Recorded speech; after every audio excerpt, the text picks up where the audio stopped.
Panorama group, जो सोचता है वो करता है। आपके अपने सपनों का आशियाना। नमस्कार। सुबह सुबह आपके सामने एक ऐसी खबर लेकर के आए हैं जो खबर कहीं ना कहीं काफ़ी दिनों से बिहार की राजनीति में ट्रेंड कर रही है, और ख़ास करके जब चुनाव का माहौल हो और चुनाव के माहौल में कुछ ऐसा हो जाए जो अप्रत्याशित हो तो निश्चित रूप से चर्चा का विषय तो बनता ही है।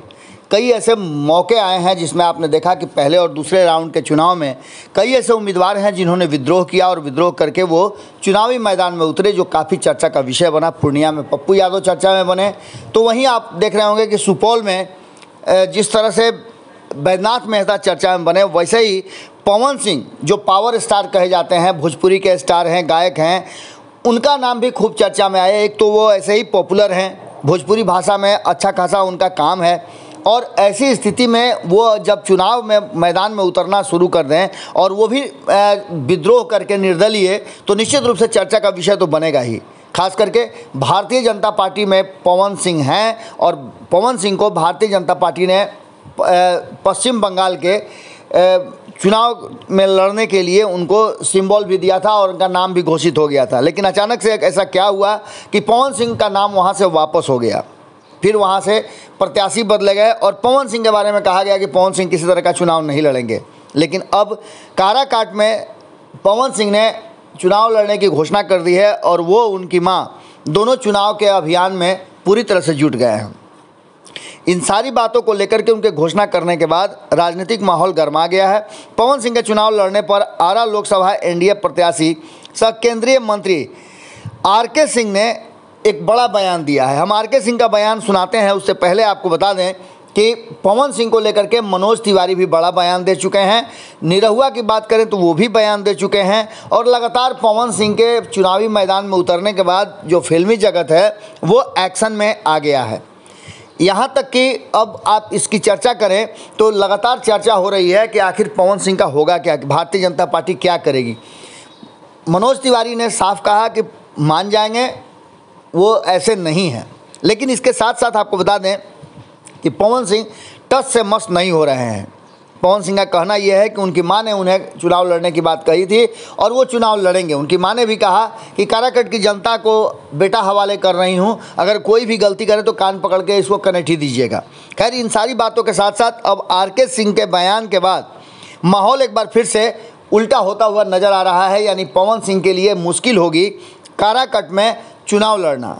अब क्यों मुश्किल होगी? क्योंकि आर.के. सिंह आप जानते हैं कि केंद्रीय जो नेतृत्व है उसके बहुत करीब हैं। उन्होंने कहा है कि काराकट से लोकसभा सीट के एनडीए प्रत्याशी उपेंद्र कुशवाहा हैं और किसी को कोई जानता नहीं है।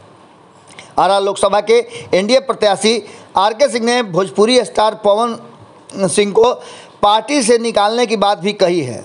राजकुमार सिंह ने कहा कि पवन सिंह अगर काराकट से चुनाव लड़ते हैं तो वो राष्ट्रीय अध्यक्ष जेपी नड्डा, बिहार प्रभारी विनोद तावड़े और प्रदेश अध्यक्ष सम्राट चौधरी से पार्टी से निष्कासित करने का अनुरोध करेंगे। इसके लिए हमने दबाव बनाना शुरू कर दिया है और समझाना भी शुरू कर दिया है। उन्होंने कहा है कि उपेंद्र कुशवाहा के खिलाफ जो भी खड़ा होगा वह एनडीए का विरोधी होगा और नरेंद्र मोदी का विरोधी होगा। उपेंद्र कुशवाहा जीतेंगे तो नरेंद्र मोदी का हाथ मजबूत होगा। यह हमारा ही नहीं, हमारी पार्टी का भी मानना है। पवन सिंह बैठ जाएं, यही उनके लिए बेहतर होगा, नहीं तो उन्हें पार्टी से निष्कासित करना उचित होगा। इसके साथ साथ आर.के. सिंह ने और भी कई बातें कही हैं। आपको बता दें कि इससे पहले आसनसोल से बीजेपी ने पवन सिंह को मैदान में उतारा था, जैसा कि हमने पहले भी आपको बताया। आसनसोल लोकसभा क्षेत्र से उनको मैदान में उतारने के बाद अचानक क्या हुआ कि टिकट मिलने के बाद जो एक खुशी तो जताई थी, लेकिन उसके बाद अचानक से उन्होंने इससे अपना नाम वापस ले लिया। उसके बाद न तो उन्होंने पार्टी छोड़ी और न ही पार्टी से उन्हें निष्कासित किया गया। ऐसे में तकनीकी रूप से पार्टी में बने रहने के बाद भी अगर वो चुनाव लड़ते हैं काराकट से तो ये पार्टी के विरुद्ध कार्रवाई होगी।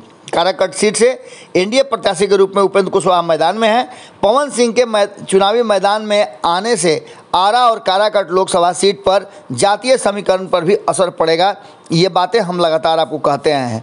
अब देखना दिलचस्प होगा कि क्या पवन सिंह बात मानते हैं भारतीय जनता पार्टी की, भारतीय जनता पार्टी उन्हें बैठाने में सफल हो जाती है। हालांकि हम लगातार आपको बता रहे हैं कि भारतीय जनता पार्टी अनुशासित पार्टी है और वो एक्शन लेने में ज़रा भी देर नहीं करती है। देखना दिलचस्प होगा कि अभी नॉमिनेशन की प्रक्रिया शुरू नहीं हुई है, नॉमिनेशन होते होते तक क्या कुछ निकल करके सामने आता है। क्या पवन सिंह उपेंद्र कुशवाहा के समर्थन में बैठ जाते हैं और चुनाव प्रचार करते हैं, ये देखना बड़ा ही दिलचस्प होगा। जुड़े रहिए भारत लाइव के साथ। बहुत बहुत धन्यवाद। पनोरमा ग्रुप, जो सोचता है वो करता है। अगर ये वीडियो पसंद आई और वह बिहार के राजनीति और बिहारियत से सरोकार रखेनी तो सब्सक्राइब बटन दबा के चैनल के सब्सक्राइब कर ली। ओजे एगो घंटी बा, ओकरा बटन दबा देला से कुल सटीक और मारक खबर रुआ मुफ्त में मिल जाई। अगर रुआ पत्रकारिता के हमनी के नया प्रयोग में सहयोग कर चाहतानी तो ज्वाइन बटन दबा दी। पेटीएम नंबर नोट कर ली 9386816700। धन्यवाद।